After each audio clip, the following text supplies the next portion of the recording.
Our first speaker is going to be Henry Luke, the president of Luke Vision. Henry is one of the first people I met when I moved to Jacksonville about 15 and a half years ago. Henry, I put him in the category of a visionary, almost a futurist, a terrific analyst, and he's going to look at the numbers and the impacts, and he has been a driver for growth in this industry from the day I met Henry. Going to get started with that bigger picture. Henry, you're on.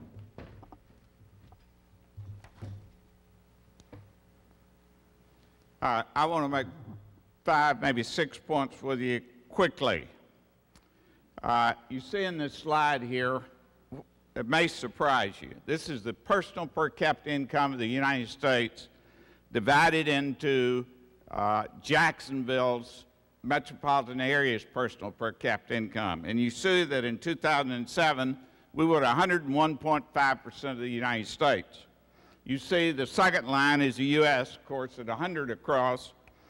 And then Tampa, St. Pete at 94.7%, and Orlando at 89.4%. Does that surprise you? Orlando is 12.1 percentage points below Jacksonville. If you took our population and the difference between their per capita income and ours, which is $4,933 a year, that was in 2007, if you multiply those two together, if we had their personal per capita income, we'd have $6.4 billion less income. That's real money even in Washington. $6.4 billion. And that's the first point I want to make. I hope you make some notes on this. Number one, we're better than we think we are. Number two, it might not surprise you that Orlando doesn't like being where they are.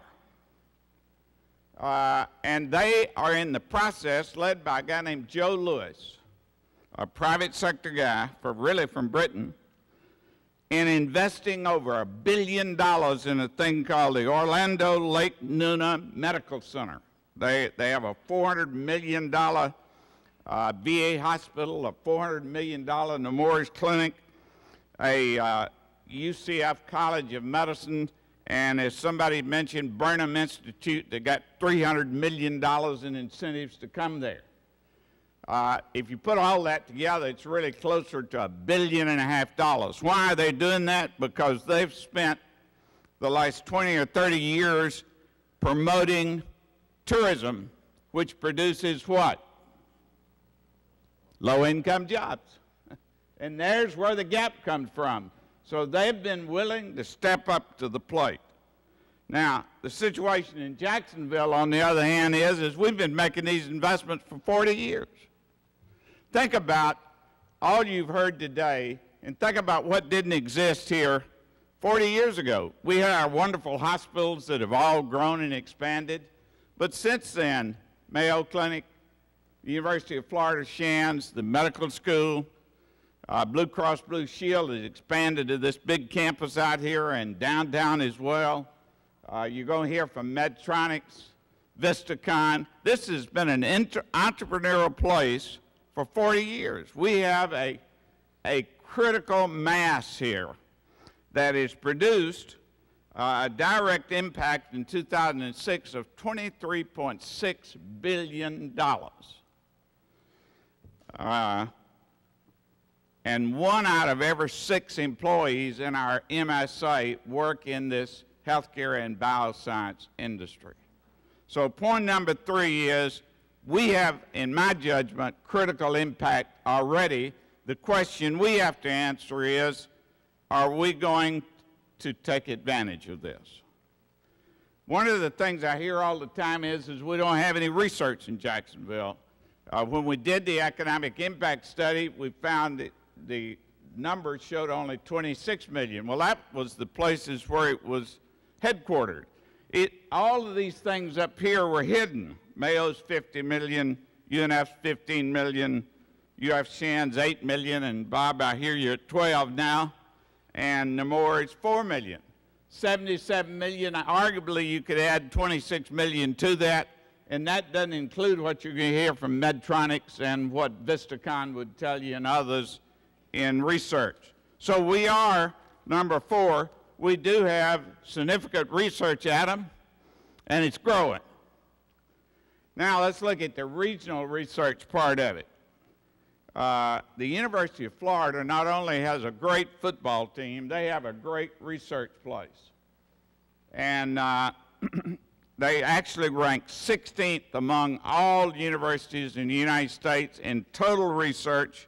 In 2006, it was $557 million. That's a big deal. If you add our $77 million to that, $634 million. That is a significant amount of research and growing every year.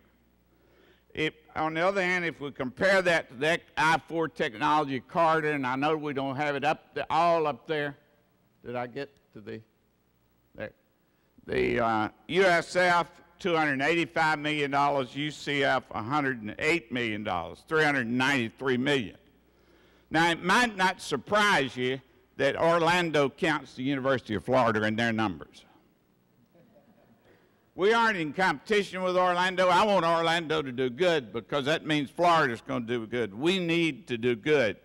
The question we have to ask ourselves is, it isn't, in my judgment, the University of Florida's responsibility to come up here and help us. It's for us to go down there and reach out and become partners with them in how we can be a $600 million plus juggernaut in the years ahead. The final point I want to make is that from May 2007 to July 2009, we lost 50,400 jobs in this MSA. 50,400 jobs. That is a late 2012 or 2013 recovery at best. I'm convinced that we have the critical mass for healthcare and bioscience to lead the way out of this. What are we going to do about that? The decision is really up to us. If you look at decades, in the 60s, we consolidated government. In the 70s, we got this universities. In the 80s, we got Mayo Clinic. In the 90s, we got the Jaguars. There's several things that could be said about this decade, but my dream is for the next decade to be the bioscience decade.